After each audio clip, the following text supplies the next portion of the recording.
अकबर और बीरबल के बारे में आपने बहुत कुछ सुना है, पर आपको पता है अजातशत्रु कौन था? अलेक्जेंडर को भारत में आगे बढ़ने से किसने रोका? बाहुबली की ये दोषी है।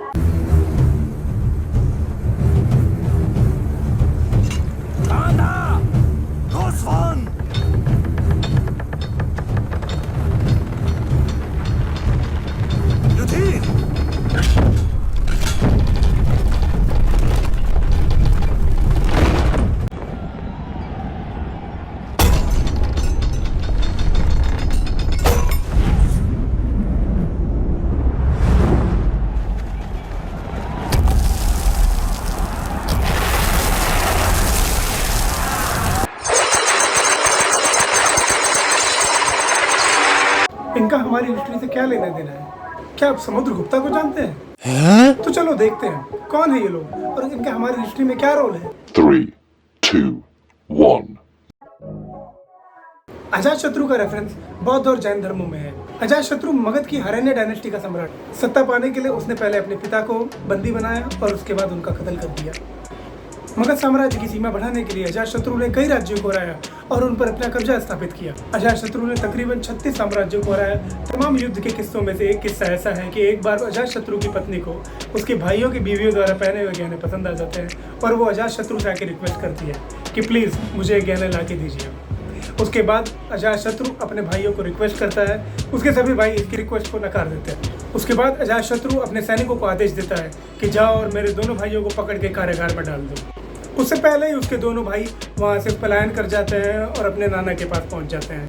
अजातशत्रु नाना को भी चेतावनी देता है और युद्ध जैसा माहौल क्रिएट हो जाता है।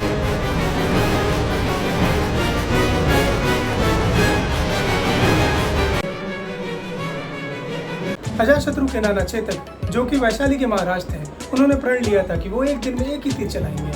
उन्होंने अपने अचूक निशाने का उपयोग करके अजातशत्रु के 10 सौतेले भाइयों को 10 दिन में ही मार दिया। इससे अजातशत्रु घबरा गया और उसने 2 नए वेपन्स का इन्वेंशन किया। महाशिला कंटक, जो बड़े बड़े पत्थरों को उठाकर एक कोने से दूसरे कोने तक फेंक सकता है।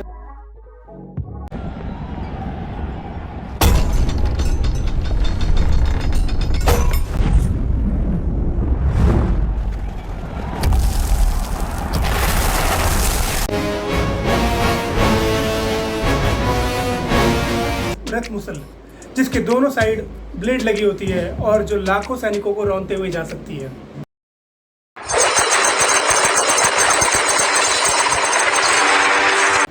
महाशिला कंटक और रथ मुसल का उपयोग करके अजातशत्रु फाइनली वो वॉर जीत जाता है। समुद्रगुप्ता को भारत का नेपोलियन कहा जाता था।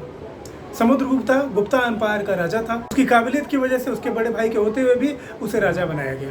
युद्ध के मामले में वो बहुत ही तरीकेबाज था। उसके काल में भारत में छोटी छोटी रियासतें थी और उसका सपना था कि वो गुप्ता एम्पायर की सीमा को बढ़ाए और भारत को एक छत्र लेके आए। उसने अपने आसपास की तकरीबन 20 रियासतों को पराजित किया और वहां पर अपना आधिपत्य स्थापित किया। उसके सैनिक ईरान और अफगानिस्तान से भी जाकर कर वसूला करते थे। उसके शासनकाल को भारत का गोल्डन एज कहा जाता है और उसी के शासनकाल में साइंस, म्यूजिक, लिटरेचर जैसी चीजें आगे बढ़ी। पोरस की कोई भी हिस्टोरिकल इमेज अवेलेबल नहीं है। जब 326 ईसा पूर्व में अलेक्जेंडर की सेना विपाशा नदी को क्रॉस करके भारत में प्रवेश कर रही थी, तब तक्षशिला के तत्कालीन महाराज ने सरेंडर किया और वहां से पलायन कर लिया। तब सिंधु नदी के किनारे बसे हुए नगर के एक राजा ने अलेक्जेंडर के खिलाफ शस्त्र उठा लिया।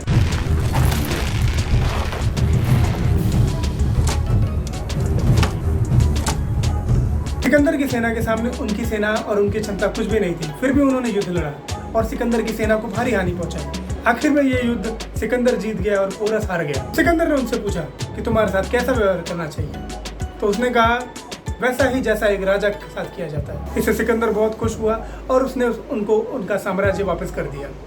साथ ही उसने अपनी सेना में एक जनरल का रैंक दिया। इस युद्ध में हुई भयानक क्षति के कारण जब सिकंदर ने भारत के अंदर और प्रवेश करना चाहा तो उसकी सेना में विद्रोह हो गया, जिसके कारण सिकंदर को अपना अभियान वहीं रोकना पड़ा और उसके बाद वो वहां से लौट गए।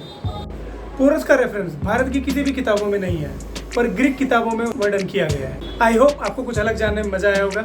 Do subscribe, like, share and comment on my video.